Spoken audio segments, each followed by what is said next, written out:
اعوذ باللہ من الشیطان الرجیم بسم اللہ الرحمن الرحیم الحمدللہ رب العالمین والصلاة والسلام علی اشرف الانبیاء والمرسلین خاتم النبیین رحمۃ للعالمین ابی القاسم محمد و اہل بیتہ الطیبین الطاہرین المعصومین المظلومین الذین اذھب اللہ عنہم الرجس وطہرہم تطہیرا اما بعد فقد قال اللہ سبحانہ وتعالی فی محکم کتابہ الحکیم بسم اللہ الرحمن الرحیم تبارک الذی نزل الفرقان علی عبدہ لیکون للعالمین نذیرا۔ سامعین گرامی، ہماری مسلسل گفتگو علوم قرآن کے موضوع پر الحمدللہ آپ سماعت فرما رہے ہیں، اور اس وقت جو ہمارا پیرایا آپ کے گوش گزار کیا جا رہا تھا، اس کا تعلق قرآن فہمی کے سلسلے میں گفتگو سے تھا، اور کافی حد تک ہم نے اپنے معروضات آپ تک پہنچائے۔ اب صورتحال یہ ہے کہ یہ جو قرآن فہمی والی گفتگو ہے، یہ بہت دقیق بھی ہے، بہت زیادہ اس میں مباحث بھی ہیں، اور بہت کافی ایسے امور ہیں کہ جو عوام الناس کے کام کے نہیں ہیں، اور ہمارے جو سامعین ہیں ظاہر ہے کہ وہ اس میں ذاکرین یا مبلغین وغیرہ تو شاید نہ ہوں، یا ہوں بھی تو چند ہوں گے۔ عام لوگوں کے لیے جو گفتگو ہے اس کو ہم بہت زیادہ دقیق اور بہت زیادہ پھیلائی ہوئی گفتگو بھی نہیں بنانا چاہتے ہیں، تو لہٰذا اب ہم آہستہ آہستہ یہ قرآن فہمی والی جو گفتگو ہے اس کو سمیٹیں گے، اور اب ہم کچھ چیزیں آپ کے سامنے انشاءاللہ پیش کر رہے ہیں، اور آہستہ آہستہ ہمارے نئے ابواب جو ہیں وہ آپ کے نظر سماعت کیے جائیں گے۔ تو اب ایک مرتبہ ہم اپنی گفتگو کو آگے بڑھا رہے ہیں، اور وہ یہ ہے کہ ہم نے ایک وعدہ تفسیر کی تعریف بیان کرنے کے بعد یہ کیا تھا کہ ہم تفسیر اور تالیف کا فرق بھی بیان کریں گے، لیکن کیونکہ جیسا کہ ابھی ہم نے کہا کہ یہ بھی تفصیلی گفتگو ہے، تو ہم اس کو بہت اختصار کے ساتھ ابھی آج کی نشست میں اور کچھ تھوڑا بہت آہستہ آہستہ اگلی نشستوں میں سمجھا دیں گے۔ البتہ آج کی نشست میں صرف آپ اتنا سماعت فرما لیں کہ مفہوم تفسیر ہم نے آپ کو بتا دیا تھا کہ تفسیر کا لفظ فسرہ سے بنا ہے، اور کسی شے کو واضح کر کے سامنے پیش کر دینا، جو چیز چھپی ہوئی ہے اسے واضح کر دینا، جیسا کہ لغوی معنی تھے چہرے سے نقاب ہٹانا، تو وہ تو تفصیل ہم آپ سے بیان کر چکے۔ اب لفظ تعویل جو ہے وہ ہمارے یہاں بہت عام ہے اور بہت زیادہ استعمال ہوتا ہے، لیکن تعویل کے معنی مختلف زمانوں میں مختلف لیے گئے ہیں۔ آج کل جو صورتحال ہے جس کا ہم نے تذکرہ کیا تھا کہ اب قرآن کی تفسیر جو ہے وہ تفسیر نہیں تطبیق رہ گئی، کہ اپنے نظریات، اپنے عقائد، اپنے جتنے بھی مفروضہ اور اخذ شدہ خیالات ہیں ان کی تطبیق قرآن کے اوپر زیادہ کی جاتی ہے بنسبت اس کے کہ قرآن سے کوئی اخذ کیا جائے، تو یہ تو بات ہو چکی۔ تو اب بات یہ ہے کہ آج کل جو لفظ تعویل استعمال ہوتا ہے اس کے معنی یہ لیے جاتے ہیں کہ قرآن کے جو حقیقی الفاظ ہیں ان کے معنوں کے بجائے ہم کوئی اور معنی فرض کریں اور اس کو بیان کریں، اور اس طریقے سے اپنی جو بھی ایک نظریاتی کیفیت ہے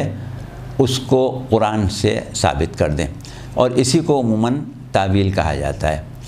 البتہ پہلے زمانے میں لفظ تعویل استعمال ہوتا تھا اس تفسیر کے لیے جو آیات متشابہات سے تعلق رکھتی تھی، یعنی متشابہ آیات کی تفسیر جو تھی وہ کیونکہ اس طریقے سے کی جاتی تھی کہ بعض اوقات الفاظ جو ہیں وہ اپنے حقیقی معنوں میں استعمال نہیں ہو رہے ہوتے تھے، اور تفسیر جو ہے وہ حقیقی معنوں میں پیش کی جاتی تھی تو اس کو تعویل کہتے تھے۔ لیکن آج کل تعویل کا مطلب عموماً یہی لیا جاتا ہے کہ ظاہری معنوں کو تبدیل کر کے دوسرے معنی پیش کرنا۔ اچھا، لیکن قرآن میں بھی لفظ تعویل استعمال ہوا ہے سورہ آل عمران میں کہ وما یعلم تاویلہ الا اللہ والراسخون فی العلم۔ تو وہاں پر تعویل کے معنی کیا ہیں؟ وہ ان دونوں معنوں سے مختلف ہیں۔ اس کی تفسیر ہم انشاءاللہ اگلی تقاریر میں اگر موقع ہوا تو آپ کے سامنے پیش کر دیں گے۔ اچھا، اب یہ بات تو ختم ہو گئی، اب ہمیں اس کے آگے چلنا ہے۔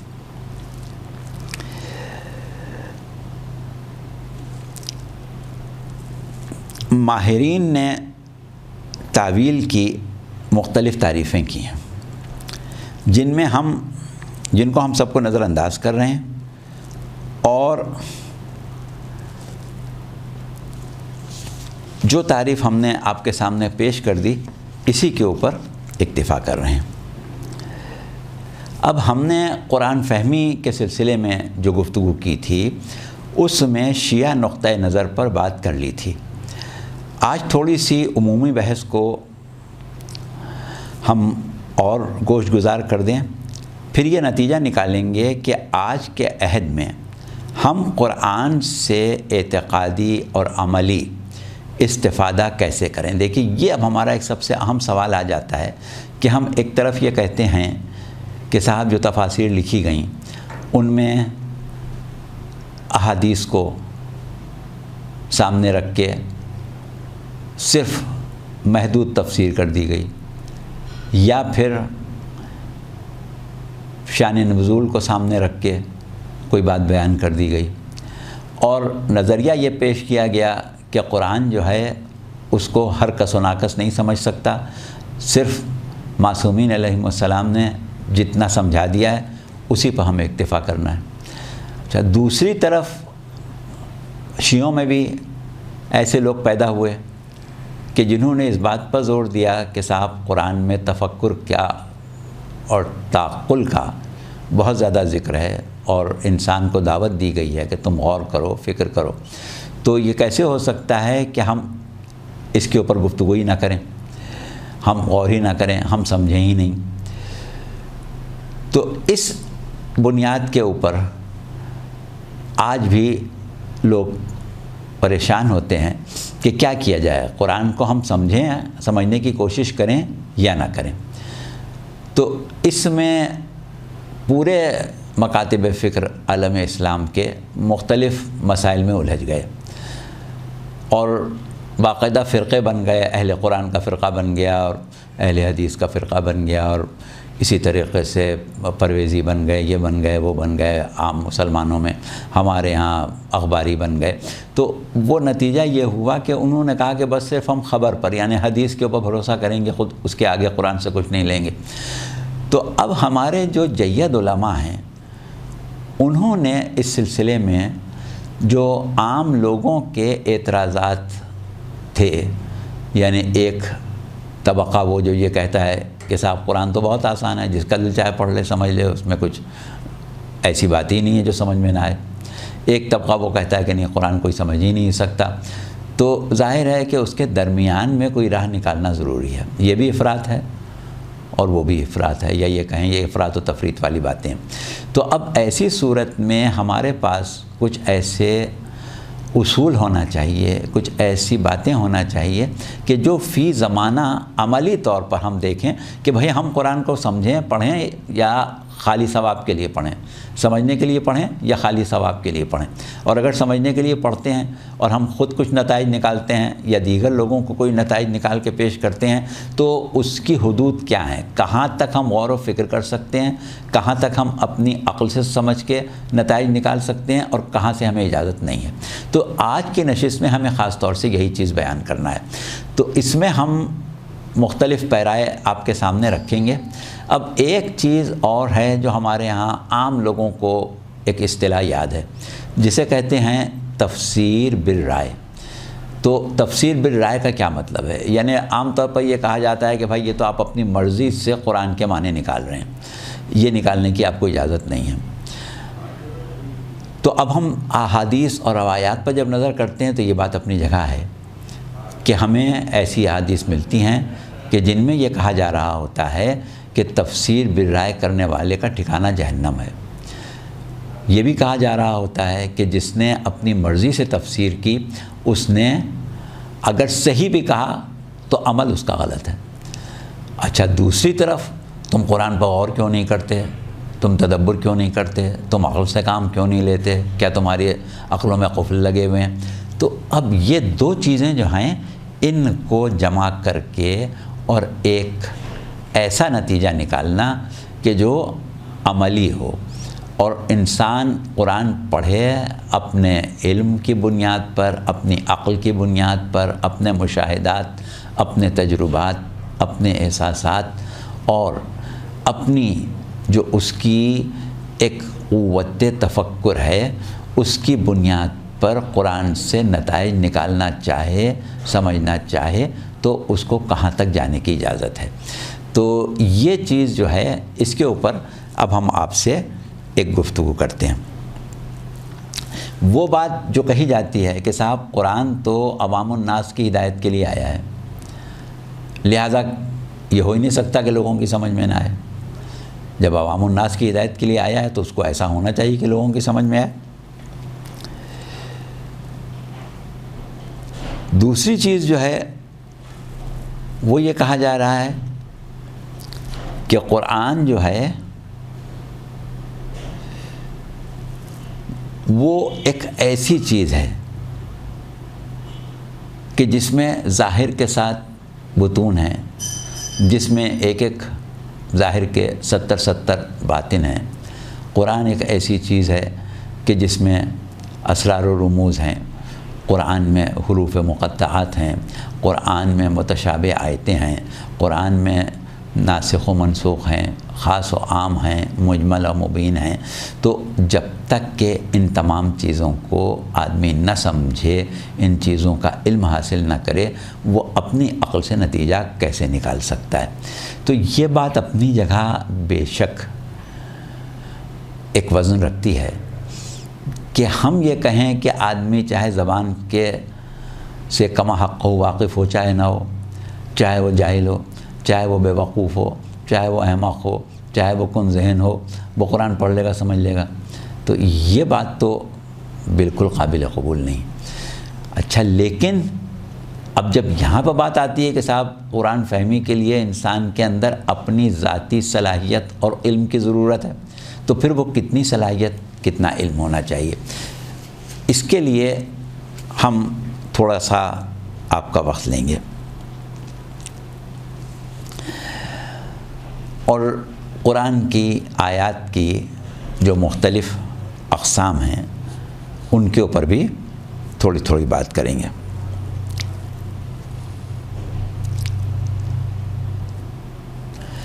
اب پہلا جو دعویٰ ہے کہ صاحب قرآن اس لیے آسان ہے کہ سب کی ہدایت کے لیے آیا ہے، تو اس میں ہمیں ایک بحث چھیڑنا پڑتی ہے کہ آیا بنیادی طور پر ہم قرآن کو مشکل سمجھیں یا آسان سمجھیں؟ تو مشکل اور آسان سمجھنے کے لیے ایک معیار قائم کرنا پڑتا ہے کہ مشکل کسے کہتے ہیں، آسان کسے کہتے ہیں۔ تو بنیادی چیز یہ ہے کہ نہ مشکل کوئی مستقل کیفیت ہے، نہ آسان کوئی مستقل کیفیت ہے۔ جو چیز جس شخص کی سمجھ میں آئے وہ اس کے لیے مشکل نہیں ہے، اور جس کی سمجھ میں نہ آئے اس کے لیے مشکل ہے۔ اور اسی طریقے سے جو چیز جس کی سمجھ میں آ سکتی ہے اس کے لیے آسان ہے، جس کی سمجھ میں نہیں آ سکتی اس کے لیے مشکل ہے۔ اب قرآن کے لیے ہم یہ ایک مستقل فیصلہ کر لیں کہ یہ مشکل ہے، یا یہ مستقل فیصلہ کر لیں کہ آسان ہے، تو یہ کبھی نہیں ہو سکتا جب تک ہم کوئی ایسا معیار نہ قائم کریں کہ اس حد تک عقلی، علمی اور فکری استعداد رکھنے والوں کے لیے قرآن کا سمجھنا ممکن نہیں ہے، انہیں کسی دوسرے کی مدد لینا پڑے گی۔ اور اس حد تک علم، عقل، فکر رکھنے والوں کے لیے قرآن جو ہے وہ اتنا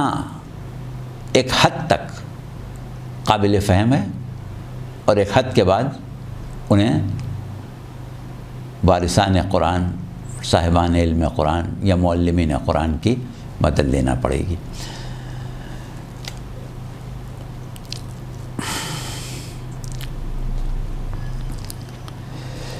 اب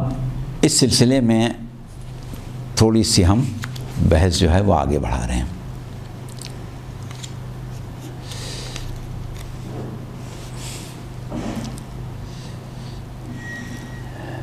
اس کو ہمیں کچھ مثالوں سے سمجھانا پڑے گا۔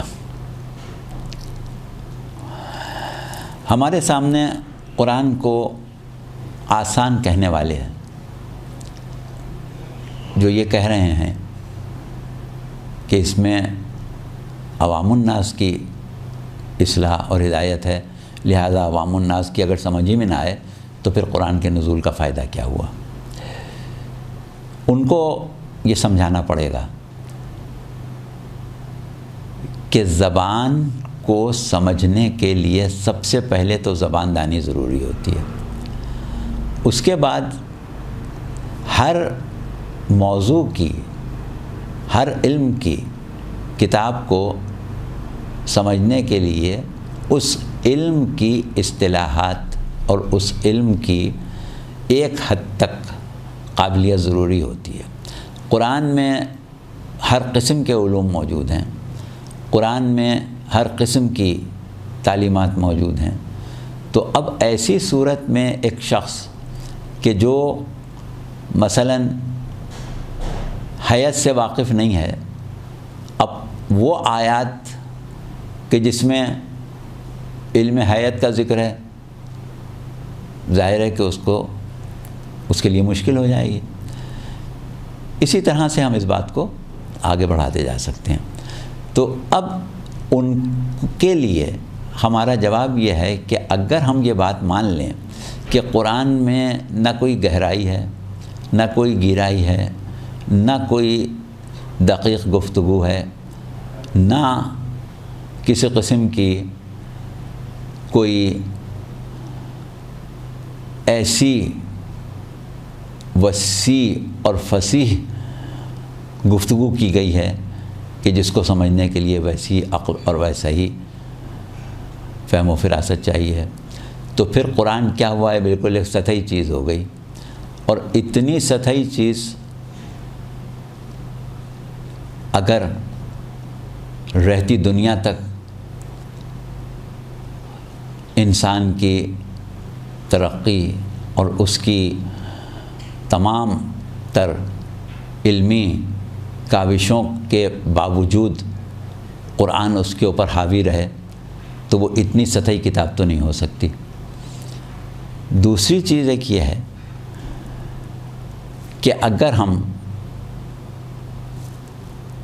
اس طریقے سے کوئی فیصلہ کرنے جائیں تو عقلاً یہ بات ممکن نہیں ہے کہ ہم قرآن کو اتنی پست چیز بنا دیں کہ جو سمجھدار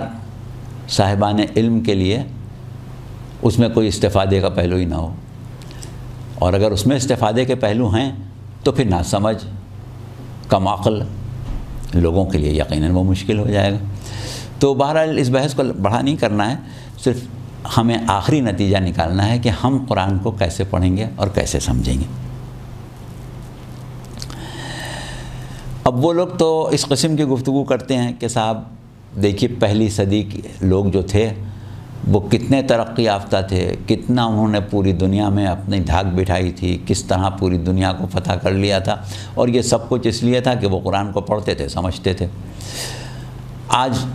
ہم نے قرآن کو پڑھنا سمجھنا چھوڑ دیا، صرف چومنے اور اس کی تلاوت کرنے کے لیے اسے رکھ دیا ہے، تو اس کا نتیجہ یہ ہے کہ ہم پست ہو گئے۔ تو اس کا سیدھا سا جواب دیا جا سکتا ہے کہ بھائی اس زمانے کے لوگوں نے جو کچھ کیا، اول تو وہ قرآن کے مطابق تھا ہی نہیں، اور دوسری چیز یہ کہ اگر تھا اور قرآن کو پڑھ کے ہی انہوں نے ترقی اور عروج حاصل کیا تھا، تو وہ اس زمانے کو بھی دیکھ رہے تھے کہ جب عہد جاہلیت تھا اور قرآن سے وہ ناواقف تھے، قرآن نازل نہیں ہوا تھا، تو کتنی پست اور کتنی حقیر زندگی گزار رہے تھے، اور قرآن کو پڑھ کے اتنی اعلیٰ درجے کی زندگی انہوں نے گزاری، تو پھر چھوڑ کیوں دیا؟ یعنی ایسی صورت میں تو ان کو چھوڑنا ہی نہیں چاہیے تھا، چھوڑ کیوں دیا؟ تو اس قسم کی چیزیں جو ہیں وہ مباحث پیش کی جاتی ہیں۔ اسی طریقے سے ایک دلیل یہ پیش کی جاتی ہے کہ اگر کوئی مصنف اتنی مشکل کتاب لکھ دے کہ جس کو پڑھنا اور سمجھنا ممکن ہی نہ ہو، تو یہ تو مصنف کا اور کتاب کا قصور ہے، اسے کون اچھی کتاب کہے گا، اور اس مصنف کو کون اچھا مصنف کہے گا؟ اسی طریقے سے ایک اور دلیل دی جاتی ہے کہ قرآن جب ہم پڑھتے ہیں تو ہماری سمجھ میں آ جاتا ہے، تو ہم کیسے مان لیں کہ یہ مشکل ہے؟ اس کے بعد ایک چوتھی دلیل یہ دی جاتی ہے کہ وہ قرآن کی بعض آیات کے بارے میں کہتے ہیں کہ قرآن بہت آسان زبان میں ہے، سب سمجھ سکتے ہیں، اور اگر ہم ان دلیلوں کو سامنے رکھیں تو اب ہمیں اس پر لمبی بحث نہیں کرنا ہے، صرف پہلی 3 دلیلیں جو ہیں اگر ہم اس کا بھی جواب دے دیں تو ہماری گفتگو جو ہے وہ ختم ہو جائے گی، اور ہمیں اگلا مرحلہ جو ہے اس میں داخل ہونے کا موقع مل جائے گا۔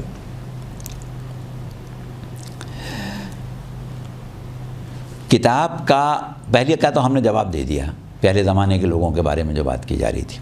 اب دوسری دلیل کہ کتاب کا مشکل ہونا کتاب کا نقص ہے، تو اگر ہم اس بات کو مان لیں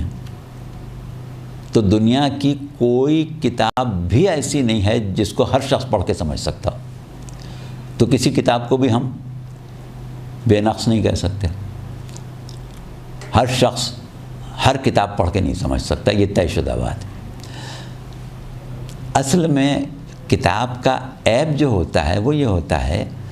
کہ مصنف کتاب لکھنے میں ایسے الفاظ استعمال کرے جو عام طور پر استعمال نہیں ہوتے،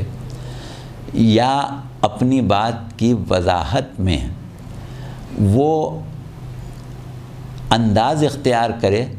کہ پڑھنے والے کی سمجھ میں نہیں آئے کہ یہ کہنا کیا چاہتا ہے، یا پھر وہ بعض الفاظ کو اپنی دانش میں اس طرح تبدیل کر کے بیان کرے کہ جو معنی عام طور پر نہیں لیے جاتے، ان معنوں میں وہ الفاظ کو استعمال کرے۔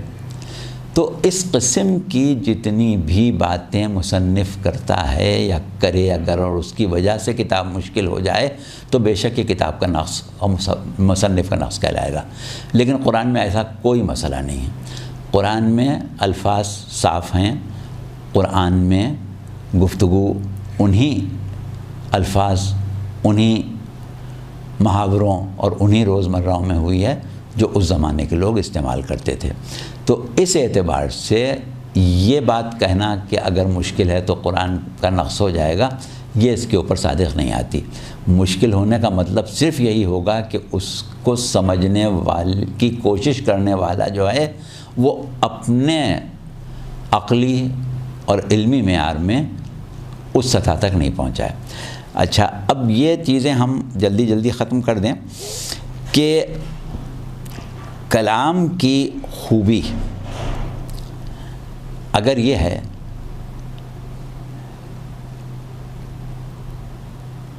کہ وہ زیادہ فصیح و بلیغ ہو، تو پھر فصاحت و بلاغت جو ہے وہ کلام کا نقص کبھی نہیں کہا گیا، ہمیشہ فصاحت و بلاغت کو کلام کا حسن کہا گیا ہے۔ اور فصاحت و بلاغت کی وجہ سے وہ اذہان جو اس فصاحت و بلاغت تک نہ پہنچ سکیں، وہ اگر نہ سمجھیں، تو یہ کتاب کا نقص نہیں ہوگا۔ اب یہ باتیں خشک ہوتی چلی جا رہی ہیں اور اس لیے ہم اس کو جلدی جلدی آگے بڑھا رہے ہیں۔ جس وقت قرآن نازل ہوا تھا اس زمانے میں جو زبان رائج تھی، قرآن اسی زبان میں نازل ہوا، اور انہوں نے قرآن کے بارے میں کبھی یہ نہیں کہا کہ یہ سمجھ میں نہیں آتا۔ انہوں نے یہ تو ضرور کہا کہ یہ اپنی طرف سے گڑھ لیا ہے، اللہ کا کلام نہیں ہے۔ یہ تو کہا کہ کسی عجم نے اس کو سکھایا ہے، اور اس قسم کے الزامات لگائے۔ کبھی اس کو شاعری کہا، کبھی پرانے لوگوں کے قصے کہا، لیکن یہ کسی نے کبھی نہیں کہا کہ ہماری سمجھ میں نہیں آتا۔ تو اس اعتبار سے وہ بات جو الزام لگایا جا رہا ہے کہ نقص ہو جاتا ہے کلام کا اگر کلام سمجھ میں نہ آئے، تو وہ والا اعتراض جو ہے وہ اس کے اوپر صادق نہیں آتا، اور پھر کے بات یہی آتی ہے کہ سمجھ میں نہ آنا سمجھنے والے کا قصور ہے، نہ کہ کلام کا قصور ہے۔ تو اب ہم ایک اور سوال کی طرف آتے ہیں کہ اب قرآن فہمی کے سلسلے میں ہم نظریہ کیا قائم کریں۔ بس یہی اصل ہمارا موضوع تھا جس کے اوپر ہم نے اتنی تمہید کی تھی۔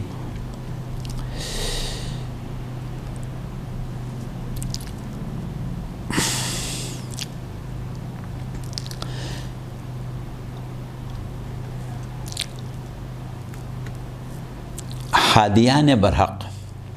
اور وارثان قرآن، صاحبان علم کتاب، ابواب شہر علم، اور وہ حقیقی مفسرین قرآن جنہیں ہم راسخون فی العلم کہتے ہیں، جنہیں ہم اہل ذکر سمجھتے ہیں، اور جن کے ارشادات کو ہم حجت سمجھتے ہیں، ہمیں یہ دیکھنا ہے کہ انہوں نے ہمیں قرآن فہمی کے سلسلے میں کوئی تعلیم دی ہے، انہوں نے قرآن کو سمجھنے کے کوئی اصول بتائے ہیں یا نہیں بتائے، یا جب ہم نے ان سے قرآن کی تفاسیر پوچھیں، آیات کی تفاسیر پوچھیں، تو انہوں نے ہم کو سمجھانے کے لیے کون سا طریقہ اختیار کیا، کس طریقے سے ہم کو سمجھایا کہ ہماری سمجھ میں آ جائے۔ تو ان چیزوں کو سامنے رکھ کے ہمارے جید علماء نے کچھ اصول وضع کر لیے ہیں۔ ان اصولوں کے مطابق آپ سکون سے، اطمینان سے قرآن پڑھیں اور قرآن کو سمجھیں، اور قرآن کی تفسیر جو آپ کی سمجھ میں آئی ہے وہ لوگوں کو بھی بے دھڑک بتائیں، آپ کے اوپر کوئی الزام نہیں ہے۔ اچھا، لیکن یہ اصول جو ہیں اس سے باہر جانے کی ہمیں اجازت نہیں ہے۔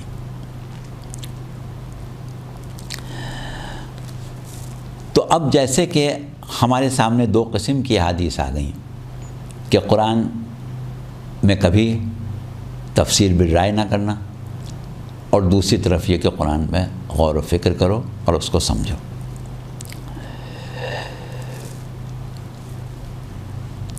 تو یہاں پر ہم ایک چیز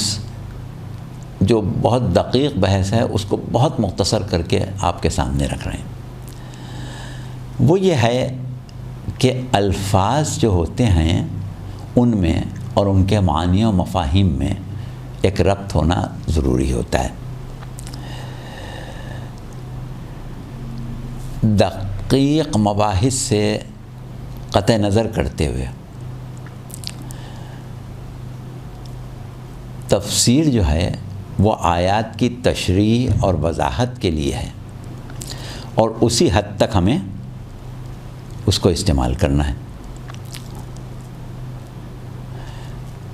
تفسیر بالرائے والی بات پہلے سمجھنے کی ہے، کیونکہ ہمیں اس سے بچنا ہے۔ تفسیر بالرائے سے ہم کیسے بچیں گے؟ تفسیر بالرائے سے ہمیں ایسے بچنا ہے کہ جب آیت ہمارے سامنے آتی ہے تو ہم اس آیت کے معنی وہی لیں جو جن کے لیے وہ الفاظ وضع ہوئے ہیں، دوسرے معنی پہنا کے تفسیر نہ کریں۔ اس کی مثال ابھی ہم آپ کو دیں گے۔ تفسیر کے لیے ہم انہی معنوں میں جائیں کہ جو معنی ہیں،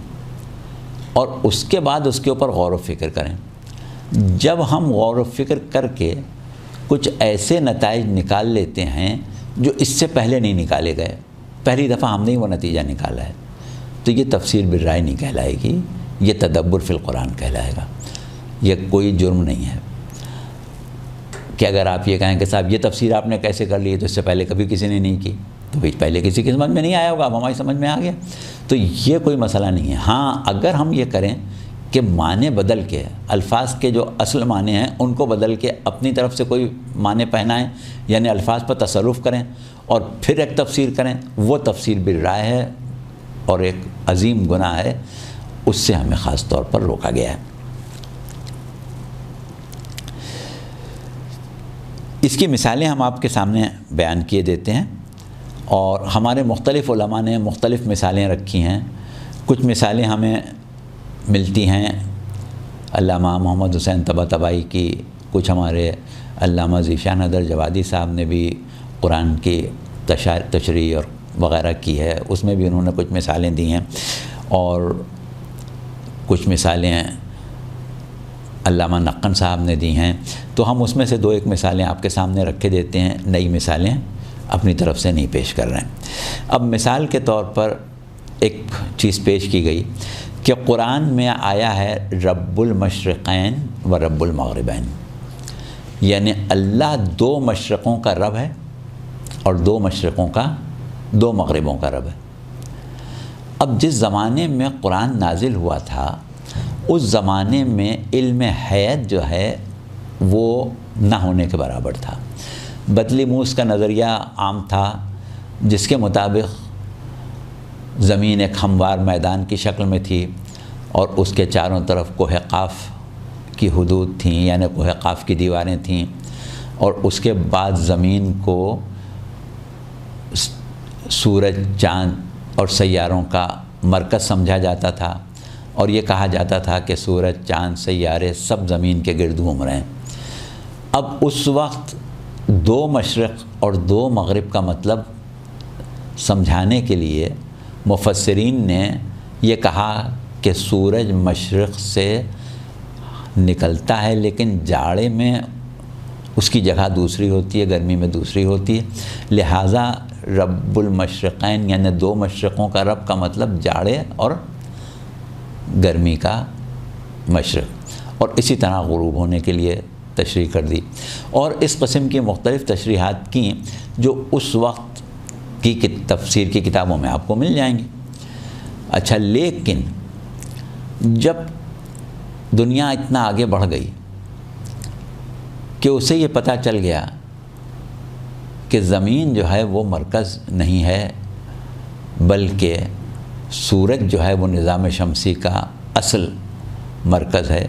اور تمام سیارے جس میں دنیا بھی شامل ہے اس کے گرد گھوم رہے ہیں،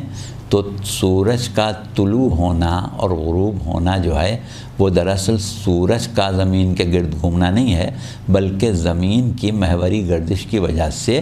ہمیں سورج طلوع اور غروب ہوتا ہوا نظر آتا ہے۔ اب جب یہ بات سمجھ میں آ گئی تو ایک شخص کی تفسیر کرے مثلاً کہ دنیا کا محوری گردش کا نظام ایسا ہے کہ جب آدھی دنیا میں دن ہوتا ہے تو آدھی دنیا میں رات ہوتی ہے،